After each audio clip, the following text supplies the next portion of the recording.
Allah Wabba, très chers amis. Ce 22 juin, c'était l'anniversaire de l'envol de Mirza Midi, la branche la plus pure. Suite à l'accident tragique sur le toit de la grande prison à Akka.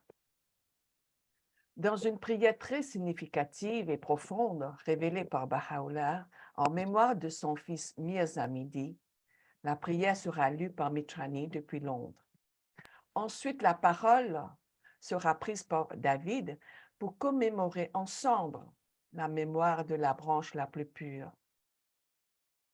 Merci à tous pour marquer votre présence. Et à toi, Mitrani. Ok. Merci.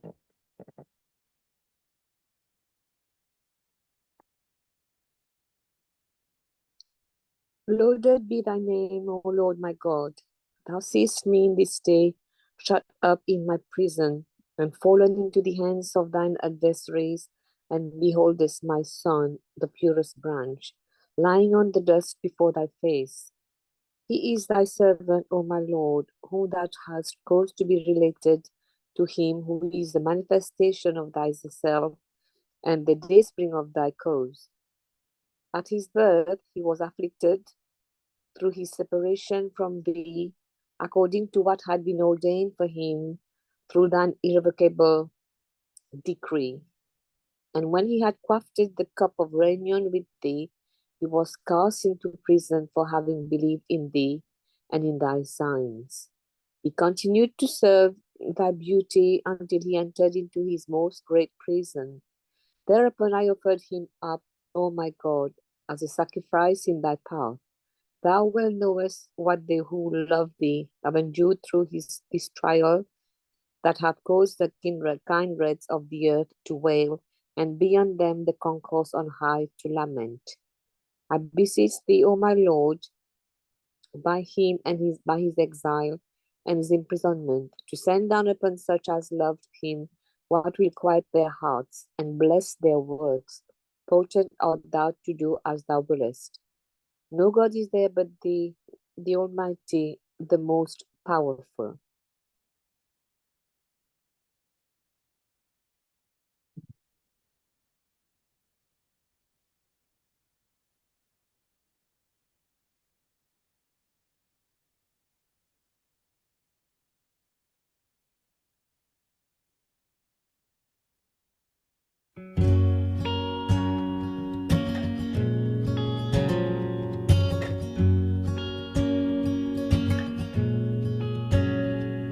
He was the youngest and purest branch to grow from this tree, to flow from this sea. And he wasn't here to stay, he was carried away in his Father's arms.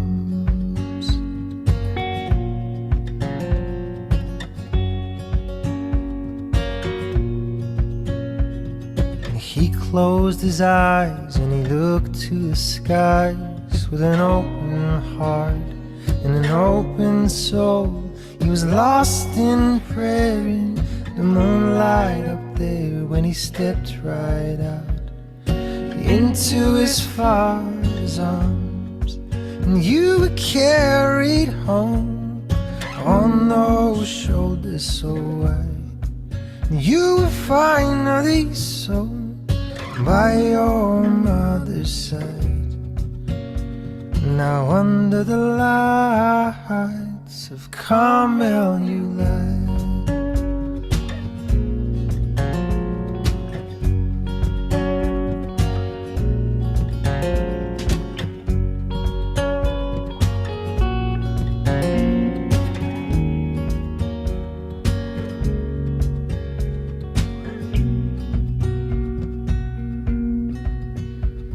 They gathered around his fate in earthly flame, and now Carmel calls your name.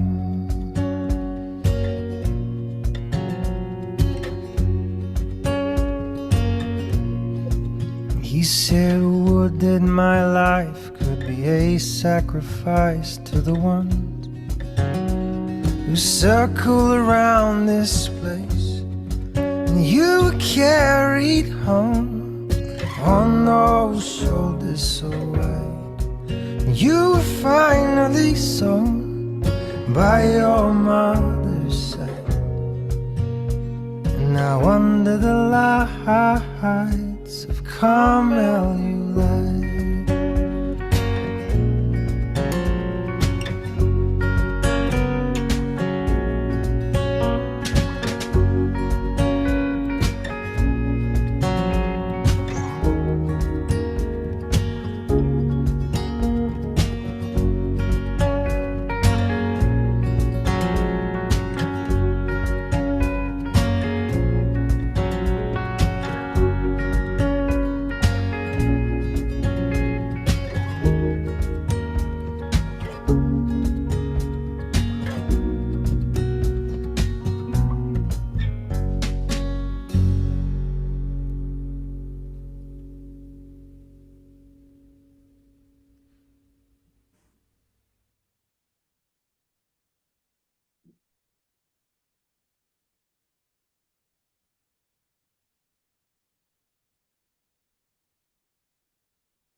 Chers amis du mercredi à la Wabba.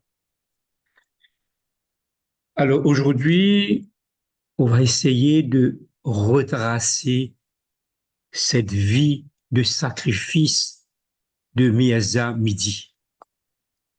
L'exposé sera sur 5 volets. D'abord, une introduction, les débuts de sa vie, son emprisonnement à la ville-prison d'Aka, son sacrifice et sa station. Nous commençons par l'introduction. Je vais commencer par poser une question. Comment résumer la vie terrestre de Miaza Midi en une phrase? Simplement, c'est une histoire de sacrifice.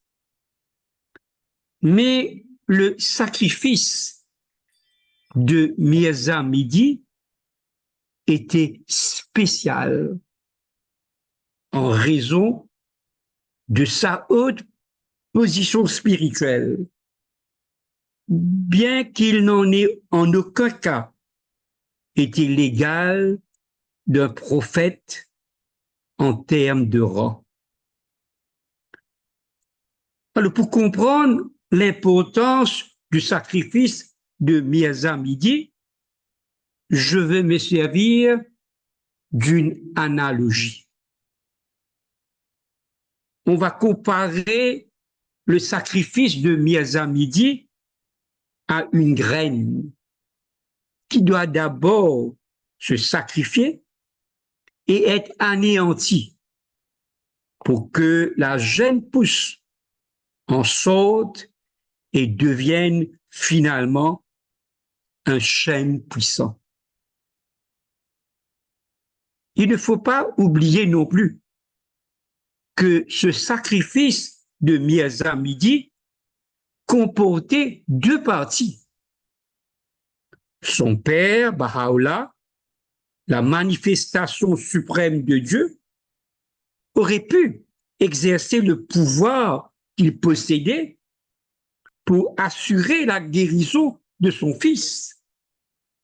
Mais au lieu de cela, il a accepté, à la demande de Miaza Midi, de mourir pour les biens des Bahaïs.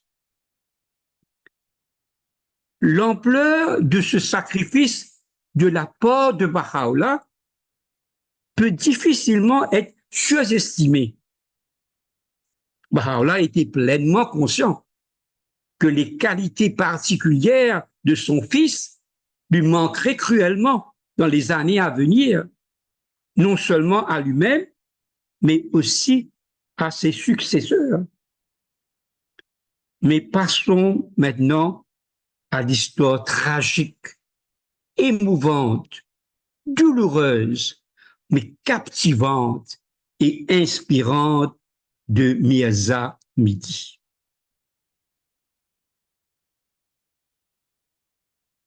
Alors, on va voir maintenant les débuts de sa vie. On commence avec sa naissance. Alors, il est né à Téhéran en 1848 dans la maison familiale louée près de la porte de Shemiran, dans le nord de Téhéran, sous le prénom de Midi. Et dès sa naissance, il porte le titre de Mirza parce qu'il provient d'une famille aristocrate. Qui était sa famille? Alors, sa famille était connue comme la Sainte Famille. Son père est Baha'u'llah, fils du ministre de la cour Mirza Abbas Nouri. Sa mère, Asiye Kanoun, était la fille d'un noble de Mazandaran et son frère aîné est Abdul Baha. Et sa sœur est Bayeye Kanoun. Quelle est l'origine de ce nom de Midi? Alors, comment il a obtenu ce nom? Alors, il porte le nom du frère aîné de Baha'u'llah, qui venait de mourir et dont Baha'u'llah était très, très proche. Maintenant, on va voir maintenant son enfance. Mirza Midi avait 4 ans lorsque Baha'u'llah est arrêté et emprisonné avec un certain nombre d'autres babis dans le cachot de Chiachal à Téhéran en août 1852. Les biens de la famille et leur maison sont pillés et saisis. La famille est réduite à la quasi-pauvreté. Au pire, sa mère, Nawab, est obligée de donner de la farine aux enfants pour calmer leur faim. Et là, le premier sacrifice de Mirza Midi, il sera privé de la présence de ses parents. 4 mois plus tard, Baha'u'llah est libéré, puis exilé à Bagdad, la capitale d'Irak. Le 12 janvier 1853, il quitte Téhéran, Baha'u'llah quitte Téhéran avec sa famille pour la première étape de son exil. Mirza Midi, alors souffrant et inapte à entreprendre 3 mois de durs voyages à travers le plateau iranien et les monts Zagros par un temps hivernal rigoureux, dut être laissé derrière eux chez des parents à Téhéran. Mais bien sûr, il va retrouver sa famille en 1860. Il ne retrouva ses parents qu'en 1860, après le retour de Baha'u'llah sur le montagne de Suleymani, où Baha'u'llah a vécu reclus pendant 2 ans. Mirza Midi, alors âgé de 12 ans, rejoint ses parents à Bagdad et la famille y reste encore 3 ans, jusqu'en avril 1863. Et là, Mirza Midi sera le compagnon de Baha'u'llah dans tous les futurs exils de Baha'u'llah à Istanbul, à Edirne et finalement dans la colonie pénitentiaire d'Aka en Israël après 1868. Maintenant, on va voir maintenant comment c'était, comment Mirza Mehdi va vécu cet emprisonnement à la ville de prison d'Aka. Alors, le groupe d'exilés, près de 70, arrive à Akka le 31 août 1868. Alors, tout ce monde-là fut logé dans un ensemble de cellules délabrées de la prison dans des conditions difficiles, endurant les rigueurs de la malnutrition, de la maladie et surtout du manque d'eau potable. Alors, Mirza Mehdi occupait une cellule avec sa maman Nawab et sa sœur Baye Kanoun. Ils souffraient tous, bien sûr, d'un isolement extrême. Les conditions strictes de leurs emprisonnements limitant les contacts entre eux avec la population locale. Pour la première fois, depuis son bannissement d'Iran en 1853, Baha'u'llah était totalement inaccessible à ceux qui recherchaient sa présence.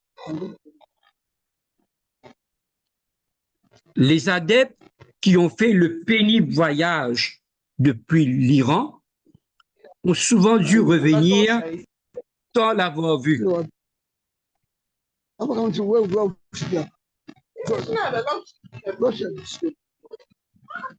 il faut mieux, ces gens. Il n'y a personne, je ne sais pas qui c'est. Je ne vois personne, tout est mute là. Il y a sûrement quelqu'un, je ne vois pas. OK. Alors, certains se tenaient au-delà.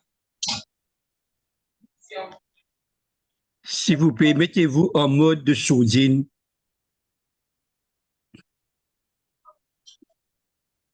Certains se tenant au-delà des douves qui entourent la ville et regardant les casernes de très loin, ont pu apercevoir un regard fugace du visage de Baha'u'llah à la fenêtre de sa cellule.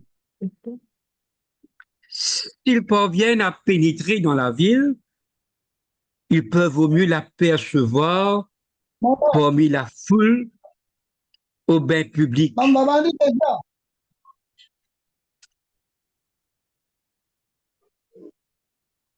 Où les prisonniers étaient emmenés chaque semaine pour se baigner.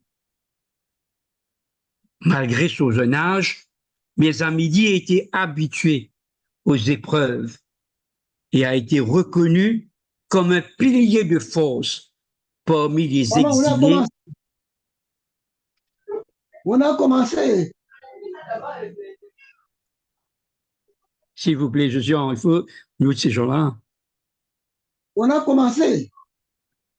Oui, David, tu peux le mute. C'est un nom qui n'est pas avec des chiffres et des lettres. Là, c'est facile à trouver. Oui, mais je ne peux pas. C'est ce genre qui est le os. Non, tu es co-os, David. Je ne vois rien qui c'est qui est. Tout le monde est. Non, tout le monde, il y a beaucoup qui sont voilà, c'est pas.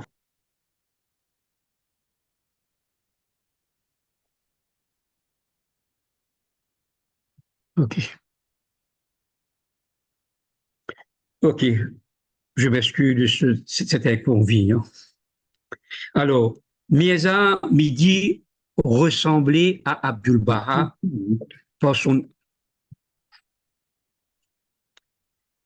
Il ressemblait à Abdul-Baha par son apparence et son caractère et était réputé pour sa piété, sa douceur, sa dignité, sa courtoisie et sa patience. Tout au long de sa brève vie d'adulte, Mirza Midi fut le compagnon de Baha'u'llah. Maintenant, je vais vous faire écouter une chanson et puis je vais commencer le récit de la mort de Mirza Midi.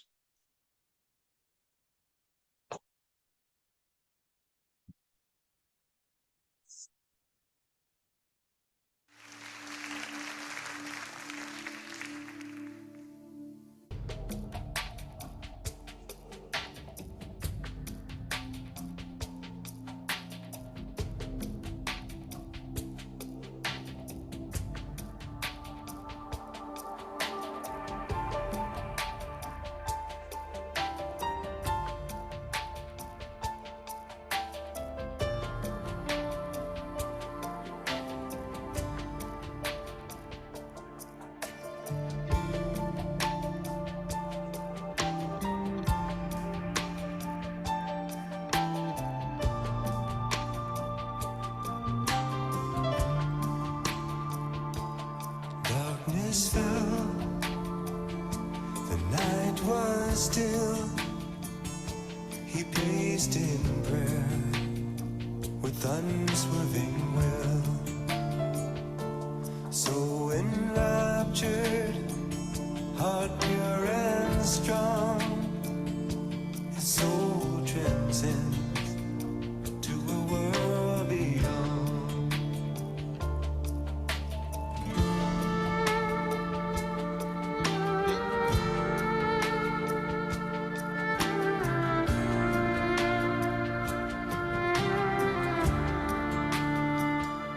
The purest branch fell to the ground.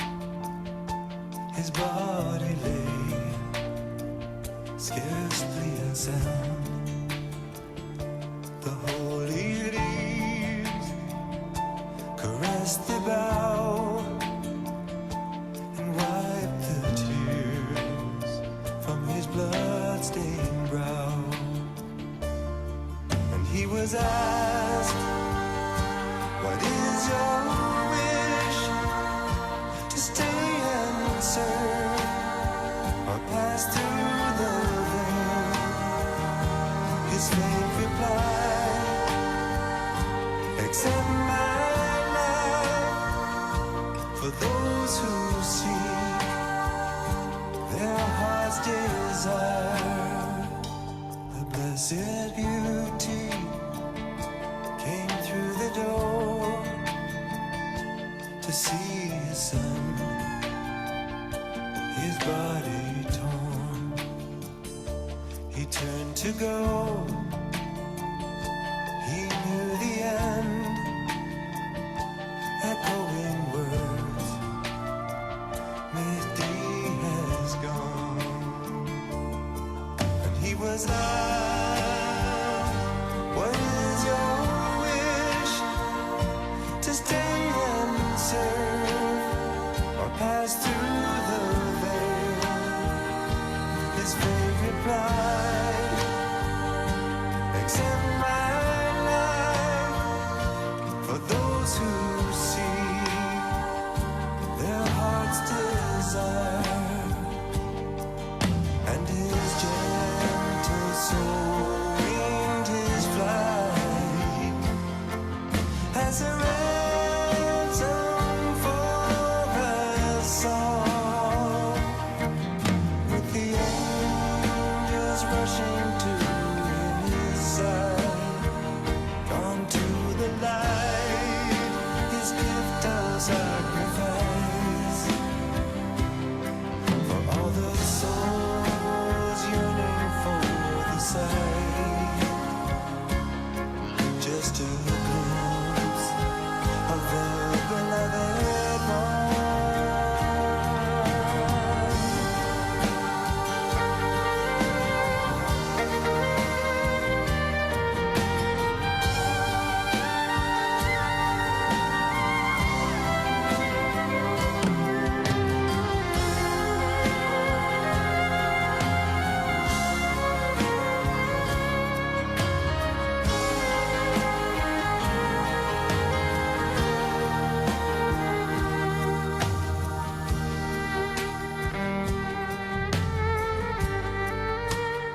life's hard, unconsoled, until the words her beloved told. And so it was, and always will. Sorrow is the lot of his chosen few.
Alors, chers amis, maintenant nous allons aborder la partie émouvante de la vie de Mirza Mehdi, c'est-à-dire le récit de sa mort.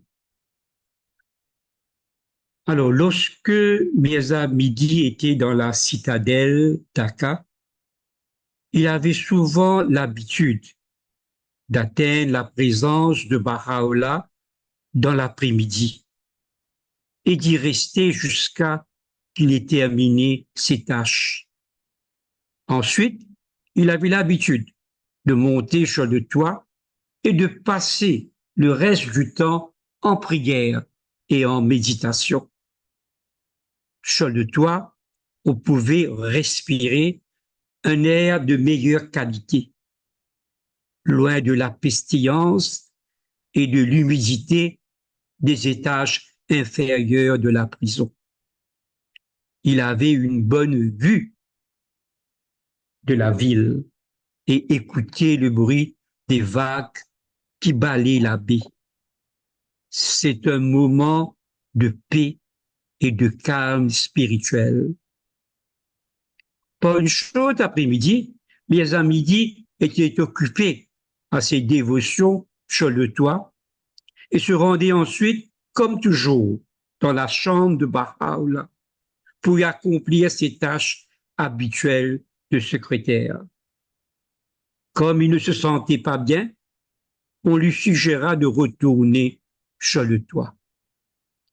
Plusieurs autres prisonniers bahaïs étaient également souffrants. Il semble que Baha'u'llah ait dit à Mirza Mehdi « Je n'aurai pas besoin de toi ce soir ». Mirza Mehdi gravit les escaliers étroits et commence ses dévotions, marchant de long en large sur le toit. Absorbé dans ses méditations et ses invocations, levant et baissant la tête, il connaissait le nombre de pas à faire pour éviter de tomber par la lucarne non gardée qui éclairait et ventilait l'étage situé 10 mètres plus bas. La nuit tombait et le ciel s'abrouprissait sans lune, tandis que les habitants rentraient chez eux. Ce jour-là, le soleil s'est couché à 19h12. L'agitation quotidienne s'est calmée et les lumières des foyers sont progressivement allumées. Pour les habitants de la ville qui ignoraient le drame spirituel qui se jouait dans la prison voisine. Qui pouvait imaginer que quelque chose de plus grand que les afflictions déjà subies par les exilés se produirait. La désolation de la prison, ses misères et son environnement détestable, les exilés privés de liens familiaux et éloignés de leurs amis, l'indifférence de la population locale, les innombrables privations, l'injustice manifeste et l'isolement total faisaient qu'il était difficile pour les exilés d'imaginer quelque chose de plus épouvantable.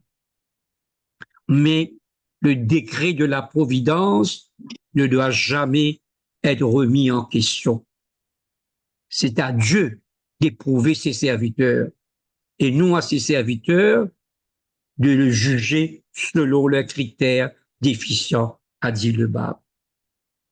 Depuis des temps immémoriaux, nous savons que les voies de Dieu ne doivent pas être remises en question.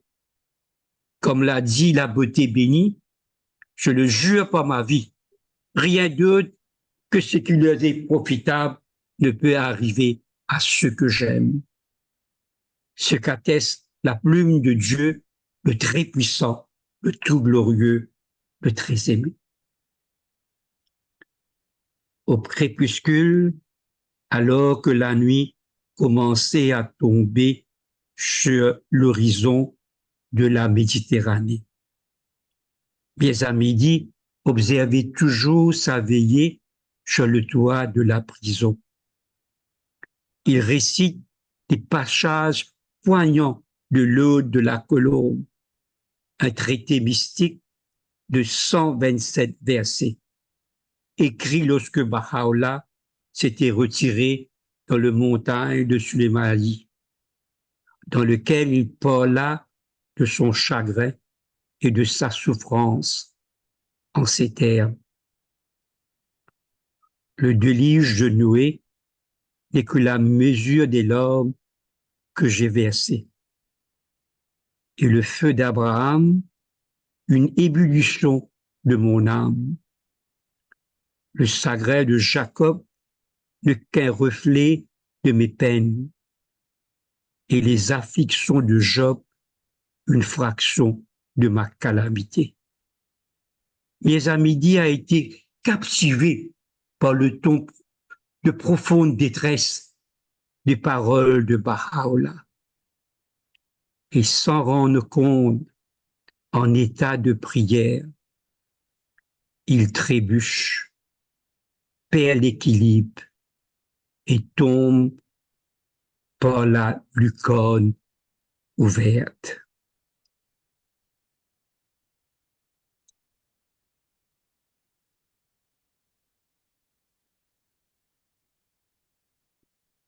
Il est tombé dans l'espace, utilisé comme salle de séjour près de la cuisine. Il n'y avait personne à ce moment-là. Le bruit de l'impact et le gémissement de la branche la plus pure ont immédiatement attiré l'attention des personnes qui se trouvaient à côté. Ils se sont précipités pour voir ce qui s'est passé. Tous étaient choqués et effrayés par la scène.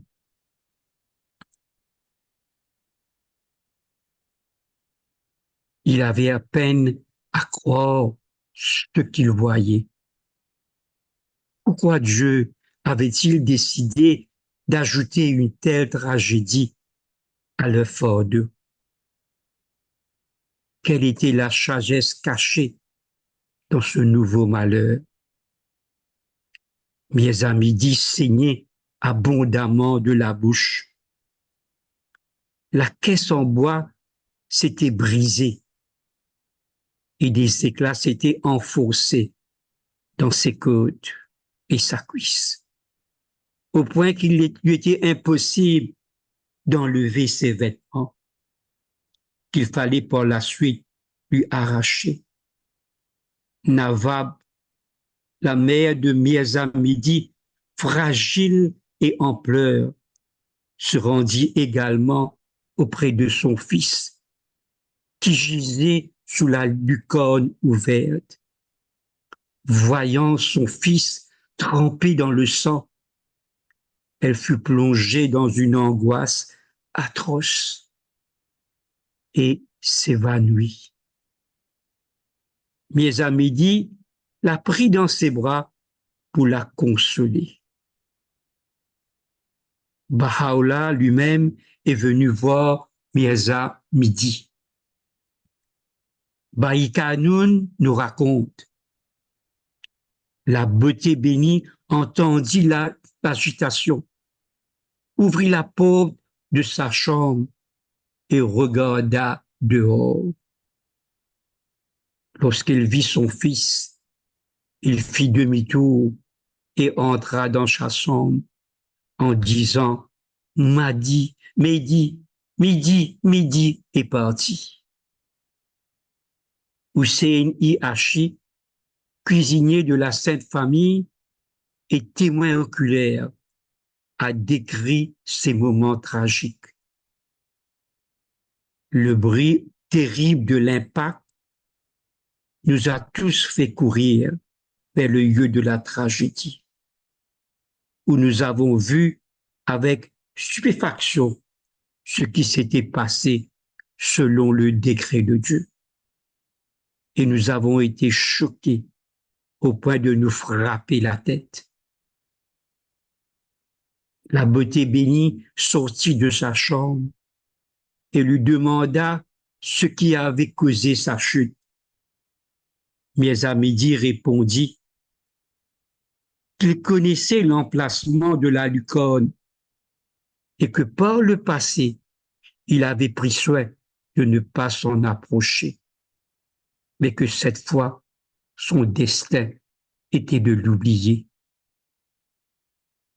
Bien des années plus tard, Effie Baker, qui s'était rendu en pèlerinage, confirma ce récit en écrivant au Baha'i australien que Baha'u'llah et Nawab ont entendu le bruit et Baha'u'llah a dit « c'est mon Midi, il a été sacrifié ». Ils sont sortis et ils gissaient sur le sol, les os brisés. Ils l'ont transporté dans une pièce et l'ont installé sur un canapé. La chemise tachée de sang portée par Baha'u'llah, alors qu'il assistait à l'agonie de la branche la plus pure, fut donnée bien des années plus tard à l'Assemblée spirituelle nationale des Bahaïs d'Irak par Shoghi Effendi. Avec beaucoup de précautions, Mirza Midi, encore conscient, fut transporté dans sa chambre. Tout le monde, désespéré, se rassembla autour de son lit.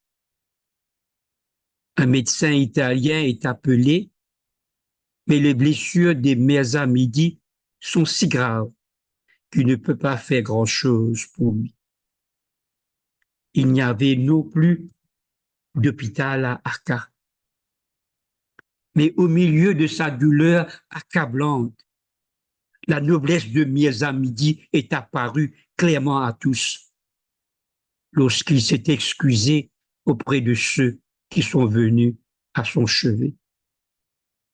Malgré la douleur et l'agonie, a raconté un témoin, et malgré sa faiblesse, il a salué chaleureusement ceux qui sont venus à son chevet, les a comblés d'amour et de faveur, et a présenté ses excuses auprès de tous, disant qu'il avait honte de devoir s'allonger en leur présence, alors qu'ils étaient tous assis. Abdul Baha, son frère aîné, était si bouleversé que le cœur dans la main et les yeux remplis de larmes, il entra en présence de Baha'u'llah, s'agenouilla à ses pieds et l'implora de guérir son jeune frère. La réponse de Baha'u'llah fut « Oh, ma plus grande branche, laisse-le entre les mains de Dieu. »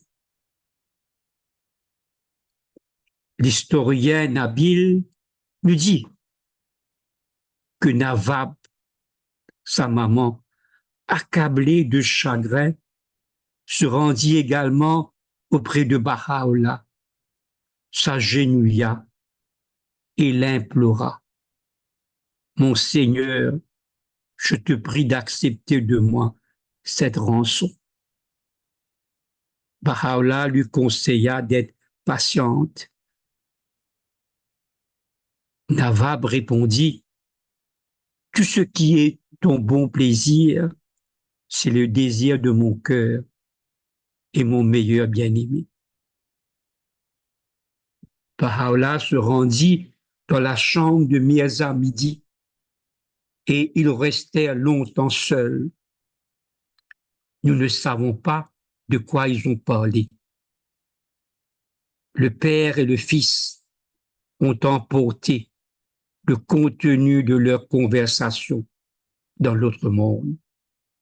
Ce fut la dernière rencontre privée de Mirza Mihdi avec Baha'u'llah. Tous deux enfermés dans la solitude de la cellule du jeune homme, alors que les croyants, désespérés, se rassemblaient à l'extérieur, pleurant et priant. Si en raison des blessures extrêmes et de l'agonie de Mirza Mihdi, la rencontre s'est déroulée sans parole. Qu'est-ce que Baha'u'llah, avec ses pouvoirs divins, aurait pu offrir à son fils ou le soulager de son agonie et de sa mort inévitable?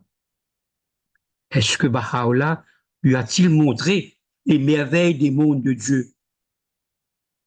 Est-ce que la vision des croyants vivant en liberté? Est-ce que peut-être un avant-goût de l'humanité unifiée à laquelle Mirza Mihdi a consacré sa vie?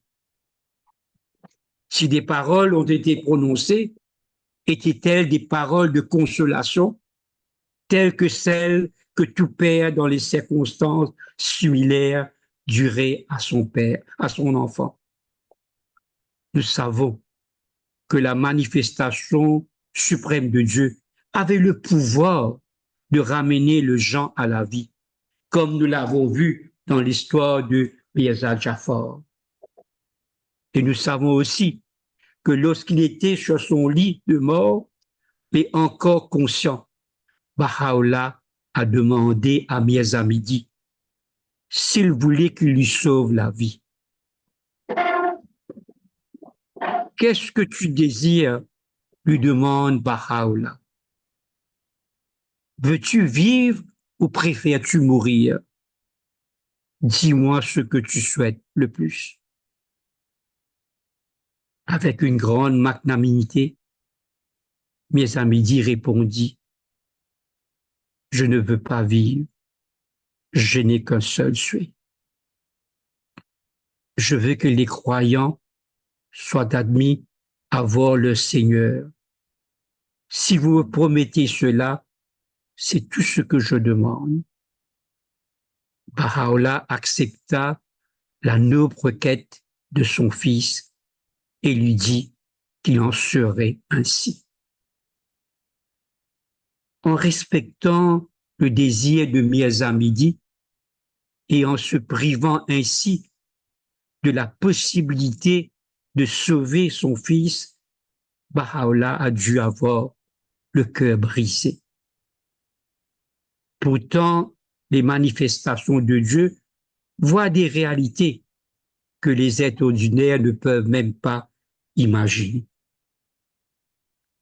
Si nous devions raconter les mystères de ton ascension, écrit plus tard Baha'u'llah, ceux qui dorment se réveilleraient et tous les êtres s'embrasseraient du feu du souvenir de mon nom, le puissant, l'aimant.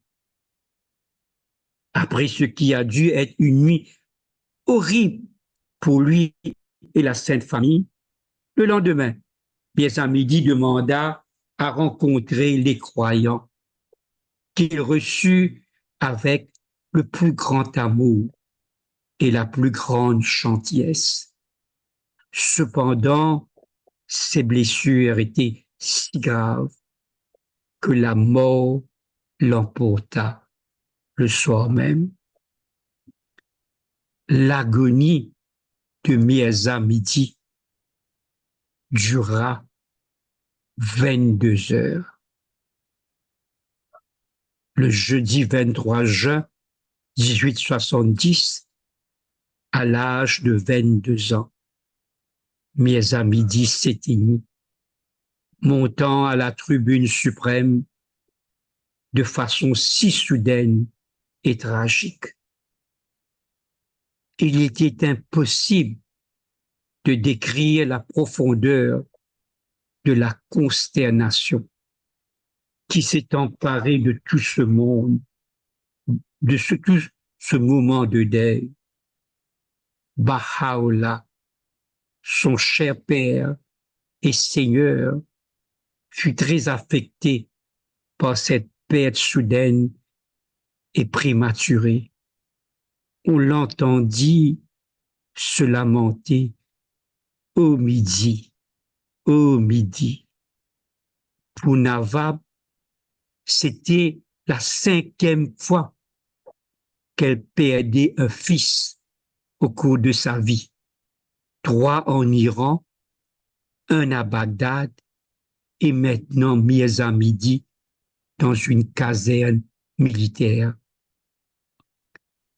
Il s'agit sans aucun doute de malheur et d'une épreuve trop difficile à supporter pour une mère et une croyante. Le cœur brisé et inconsolable dans son chagrin, elle n'a repris des forces que lorsque Baha'u'llah lui a dit que le fait de donner leur fils à la cause de Dieu pour que les croyants puissent visiter leur Seigneur était en soi un acte méritoire aux yeux de Dieu. Selon Baï Kanoun, la mort de cet enfant le plus jeune et le plus aimé, d'un tempérament très doux, a presque brisé le cœur de Nawab. Nous craignons pour sa santé, pour sa raison. Lorsque Baha'u'llah fut informé de l'état de Nawab, il alla la trouver et lui dit « Votre fils a été pris par Dieu pour que son peuple soit libéré. Sa vie a été la rançon et vous devriez vous réjouir d'avoir un fils si cher à donner à la cause de Dieu. » Lorsque Nawab entendit ces paroles, elle s'agenouilla, embrassa les mains de Baha'u'llah et le remercia pour ce qu'il avait dit. Après cela, Nawab ne versa pas une larme. Le maître Abdul-Baha, qui avait été le proche compagnon de Miez Hamidi en exil, avait lui aussi le cœur brisé par l'effusion des larmes et de chagrin. Tout comme Baï Kanoun, la compagne bien-aimée de Miez Hamidi. Une mer de tristesse a englouti tout le monde. Baï Kanoun a parlé de ces moments tragiques Ainsi, après des longues et patientes souffrances, l'esprit doux de mon frère a pris son envol. Comme nous ne pouvions pas quitter la caserne, nous ne pouvions pas enterrer nos morts. On ne pouvait lui offrir son dernier hommage et nous devons le faire par l'intermédiaire d'autres Oui, personnes. oui, c'est qui Rebecca a arrangé. La musique entre. Hein? Maintenant, le son est parti. S'il vous plaît, vous pouvez mute. Kakoudi. Kakoudi, mute, s'il vous plaît. Merci. Mute. Merci. Merci. On entend tout. Merci. Et je veux reprendre. Après avoir réfléchi et nous être consultés, nous avons constaté que nous n'avons même pas les moyens d'acheter un cercueil. Nous fîmes part à Baha'u'llah de notre triste situation de ne pas avoir de l'argent pour acheter un cercueil pour Mirza Midi. Baha'u'llah nous répondit qu'il avait dans sa chambre son tapis de prière que nous pourrions vendre. Nous avons d'abord hésité, car en prenant son tapis, nous lui enlevions le seul confort qu'il avait de sa chambre, son tapis de prière. Mais il insista et nous le vendîmes. On se procura alors un cercueil et on y déposa les restes de mon frère décédé. Il fut transporté par nos geôliers et nous ne savions même pas où il avait été emmené. Un témoin oculaire a évoqué les préparatifs des funérailles. Cheikh Mahmoud a supplié le maître de lui laisser l'honneur de laver le corps et de ne laisser personne de la ville d'Aka pour accomplir ce service. Abdul-Baha donna la permission. Une tente fut dressée au milieu de la caserne. Nous avons placé son corps béni sur une table au milieu de la tente et Cheikh Mahmoud commença à le laver. Les aimés de Dieu se lamentaient, les yeux pleins de larmes et comme des papillons de nuit tournaient autour de la bougie qu'on avait placée sur la table. J'ai apporté de l'eau et j'ai participé à la toilette du corps.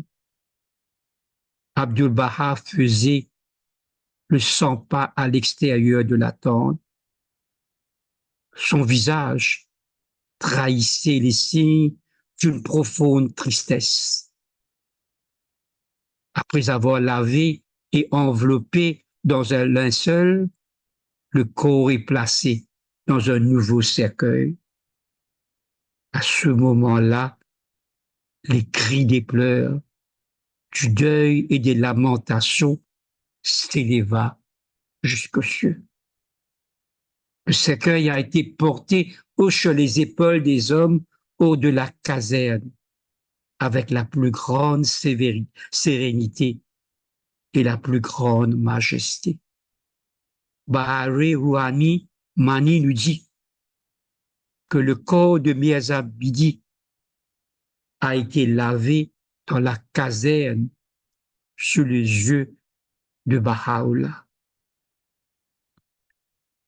Les restrictions traditionnelles imposées aux femmes ont probablement contraint Nawab à rester à l'étage supérieur de la caserne où vivait la famille et a pleuré la perte de son fils bien-aimé loin de l'endroit où l'on lavait son corps. Les croyants n'ont pas été autorisés à accompagner le cercueil jusqu'à son lieu de repos. Et il a été rapporté que le lieu de l'enterrement leur est resté inconnu pendant 2 ans. Il a été dit que les notables d'Aka ont accompagné le cortège funèbre. Cependant, les croyants n'ont pu voir qu'un petit cortège transportant leur compagnon d'exil, le jeune homme pieux et saint, comme l'a décrit Shoghi Effendi. Son corps a été enterré dans le Nabi Salib à l'extérieur de la forteresse, alors que les gardes retournaient à la prison. Un tremblement de terre s'est produit dans un large rayon, ressenti jusqu'à Nazareth. La secousse a duré 3 minutes, effrayant les habitants de la région. Baha'u'llah le confirme dans un hommage à son fils martyr. Lorsque tu as été déposé sur la terre elle-même a tremblé dans son désir de te rencontrer. C'est ce qui a été décrété et pourtant le peuple ne s'en rend pas compte. Peu après le sacrifice de Mirza Mihdi, les conditions de détention s'assouplissent. Et en novembre 1870, au milieu de l'automne, un peu plus de 4 mois après la tragédie, son souhait est exaucé en donnant la réponse de Dieu à sa demande ardente. C'était exactement ce que Baha'u'llah avait prophétisé dans ses mots adressés à son fils martyr. Tu es en vérité la confiance de Dieu et son trésor dans ce pays. Jamais Dieu ne révélera à travers toi ce qu'il a voulu. Mirza Mihdi avait sacrifié sa vie pour le bonheur des Bahaïs et pour que les croyants aient accès à la présence de Baha'u'llah. Alors, une situation internationale tendue avec la Russie a poussé le gouvernement turc à réorganiser son armée, ce qui a rendu nécessaire l'utilisation, une fois de plus, de la caserne d'Aka comme installation militaire. Après quelques semaines, après le martyre de Mirza Mihdi, les casernes ont été envahies par le personnel militaire et son équipement.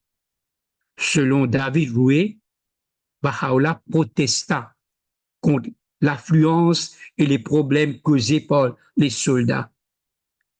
Et en novembre 1870, le gouverneur autorisa Baha'u'llah et ses disciples à quitter les casernes pour vivre en ville sous surveillance. Bah'i Kanoun rappelle que quelque temps après la mort de son frère, Baha'u'llah exprima le souhait d'avoir une entrevue avec le gouverneur. Entre-temps, la dernière prière de mon frère, qui demandait que les croyants soient autorisés à rendre visite à Baha'u'llah, qui avait été entendu par un soldat présent à ce moment-là, et répété par lui à l'officier en charge, responsable, était parvenu aux oreilles du gouverneur. Il était fort possible qu'elle l'ait touché et qu'elle l'a incité à accepter la demande d'entrevue de Baha'u'llah. Quoi qu'il en soit, la demande fut acceptée et Baha'u'llah rencontra le gouverneur en conseil avec ses officiers. Baha'u'llah parla de sa séparation d'avec ses disciples, de leur grand chagrin, de leur détresse, et leur rappelant la dernière requête de son fils décédé, et s'exprimant avec une telle éloquence et une telle puissance que l'appel fut accepté. En conséquence, nous avons été retirés des baraques et nous avons reçu une maison confortable, 3 pièces et une cour. Notre peuple et notre famille furent autorisés à circuler librement dans la ville et quiconque le souhaitait pouvait nous rendre visite. Mais Baha'u'llah était tenu de rester dans la maison. Quels que soient les détails, les portes de la prison ont été ouvertes après le passage de Mirza Midi et les pèlerins eurent davantage accès à la manifestation de Dieu. Tous les exilés finirent par quitter les baraquements de la prison avec le souvenir affectueux des 4 qui n'ont pas fait. Donc, il y avait, quand ils sont venus dans les baraquements, il y a 4 qui n'ont pu sortir libres de la prison. C'était Mohamed Ismaël, Mohamed Bakir, Abu Kassim et bien sûr Mirza Midi. Grâce à cette glorieuse libération, les baillis et les pèlerins purent enfin atteindre la présence de Baha'u'llah comme il l'a proclamé. En vérité, je vous le dis, voici le jour où l'humanité pourra contempler le visage et entendre la voix du fourmi. Maintenant, voyons la citation de Mirza Midi. Chogi Effendi affirme que Baha'u'llah a exalté la mort de Mirza Midi au rang des grands actes d'expiation associés au sacrifice du fils d'Abraham, à la crucifixion de Jésus-Christ et au martyre de l'imam Hussein.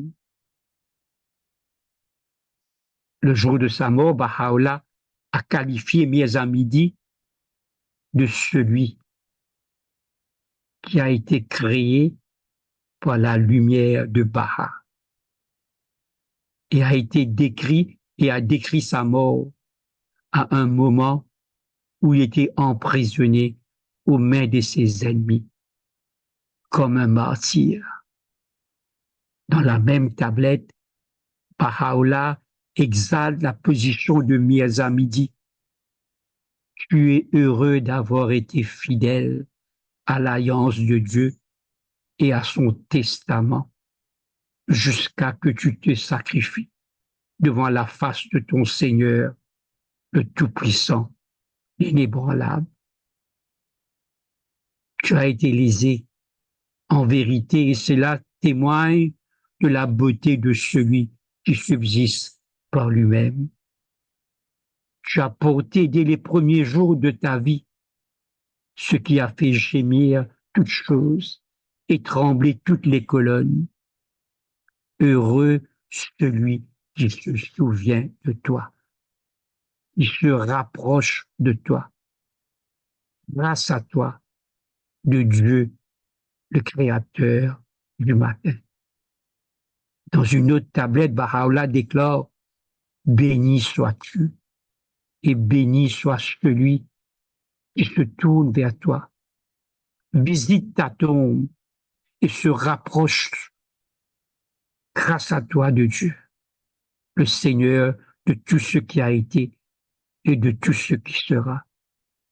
J'atteste que tu es retourné avec douceur dans ta demeure. Grande est la bénédiction de Dieu qui s'attache au bord de ton vêtement déployé. Tu es vraiment la confiance de Dieu et son trésor dans ce pays. Dieu révélera toujours pour toi ce qu'il a voulu.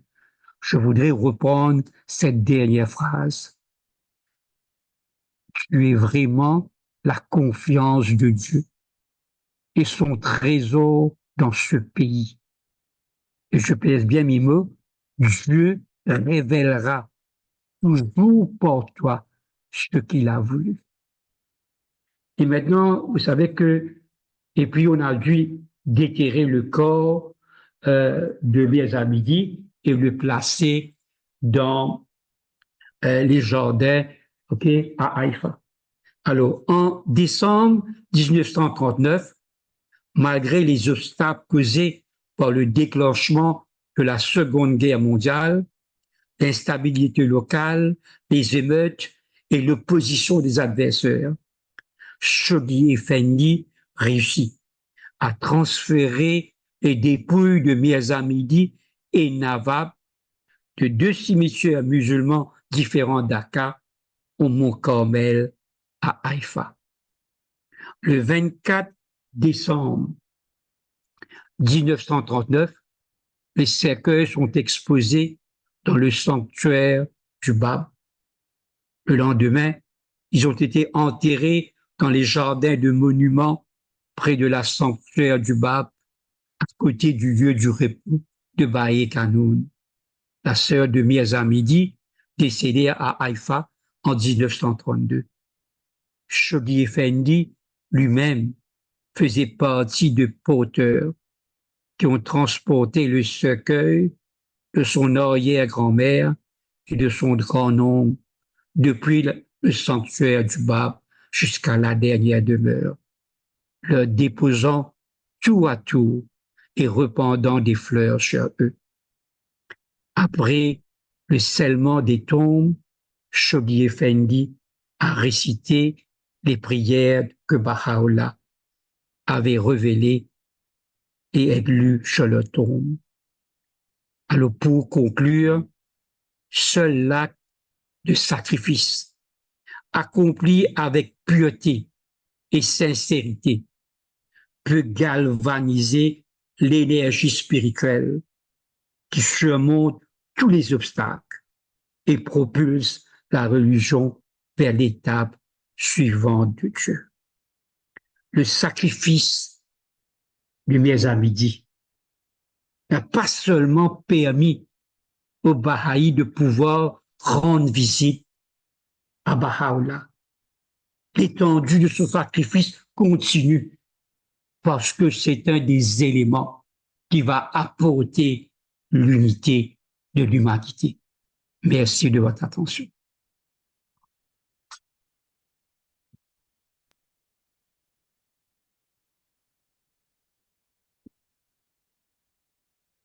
Donc, je vais vous montrer rapidement quelques photos, que je n'ai pas eu le temps. Alors ça, c'est le sol d'origine sur lequel Mirza Midi est tombé. Cette photo a été prise par Marc Faujas. Et là, tout le monde savait le sol actuel sur lequel Mirza Midi est tombé. Là, c'est bien sûr, ils se ressemblent comme deux gouttes d'eau, Abdul Baha et Mirza Midi. Là, c'est Mirza Baye Kanoun. Et là, c'est le tapis de prière que Baha'u'llah a dû vendre pour offrir un cercueil à son fils. Et là, ce sont la pierre tombale originale dans le tombe de Mirza Midi. Et là, c'est la plaque de bronze qu'il y a sur son tombe à Haïfa. Et là, bien sûr, c'est les deux shrines, comme on dit, Nawab et Mirza Midi réunis ensemble dans leur dernière demeure.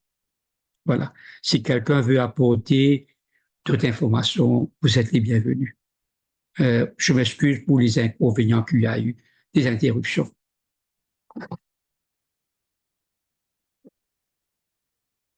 Les mots manquent pour dire l'intensité des émotions qui nous ont fait vibrer, David, qui nous a accompagnés avec un dévouement inébranlable à rendre hommage à Mies Midi. Merci. La parole est aux amis si vous avez des questions.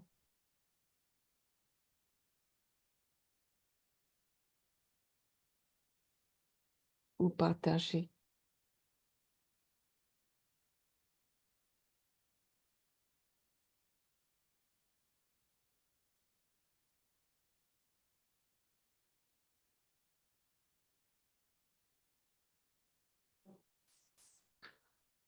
Alors, mes chers amis, je crois que peut-être il faut qu'on me voie. Je disais alors, mes chers amis, je crois que depuis que je suis Bahreïn, je pense que c'est la première fois que je suive cette histoire de cette manière. Et même quand les 2 fois où je suis parti en pèlerinage, on nous a raconté cette histoire, on a fait des prières au shrine, au jardin de monuments.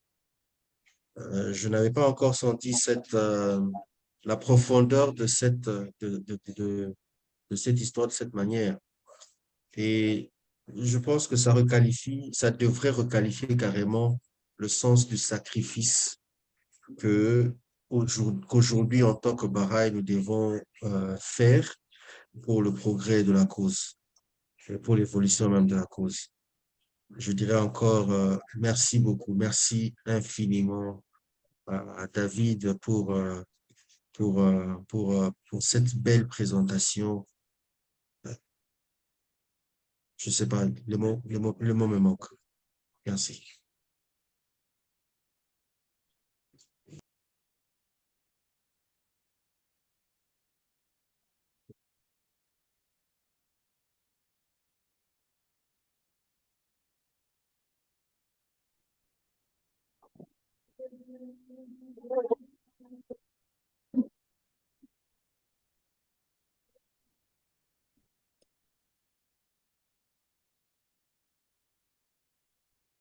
J'ai été à Haïfa l'année passée.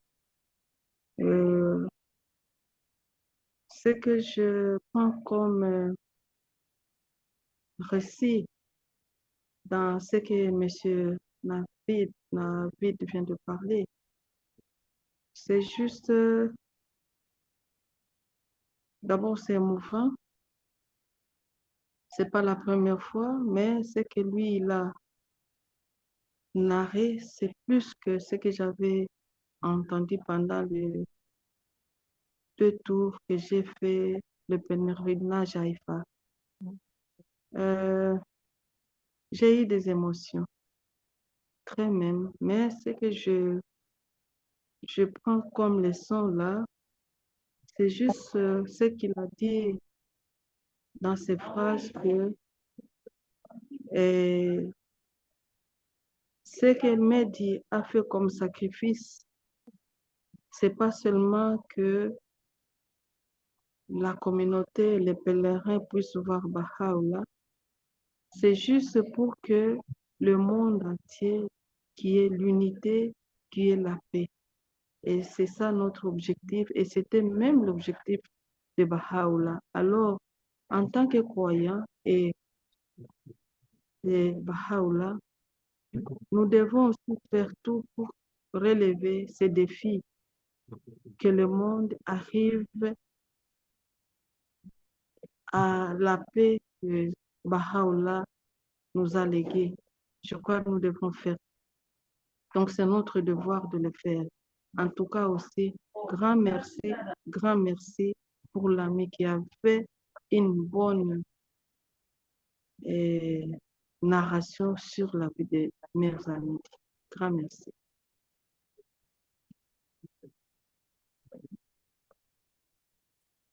Merci, Kakoudi.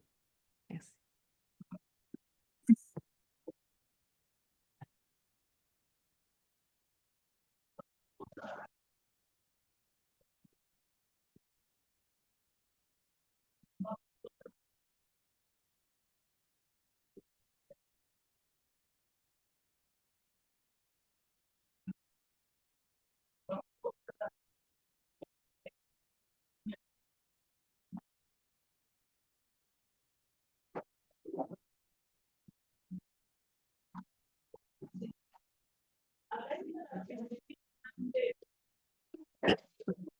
tout cet récit, tout ce rendu nous a rendu plus forts. Le lien qui nous unit tous, les amis Baha'i, à travers les continents. Merci beaucoup à toi, David, et aux amis présents.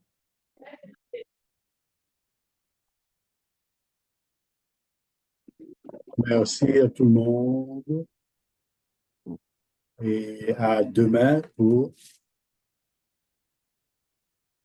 lire le Tajana avec le Pour le Baba. récit du Baba. Voilà. On va continuer. Si vous souhaiterez le revoir, la vidéo, il sera posté sur YouTube, les amis du mercredi.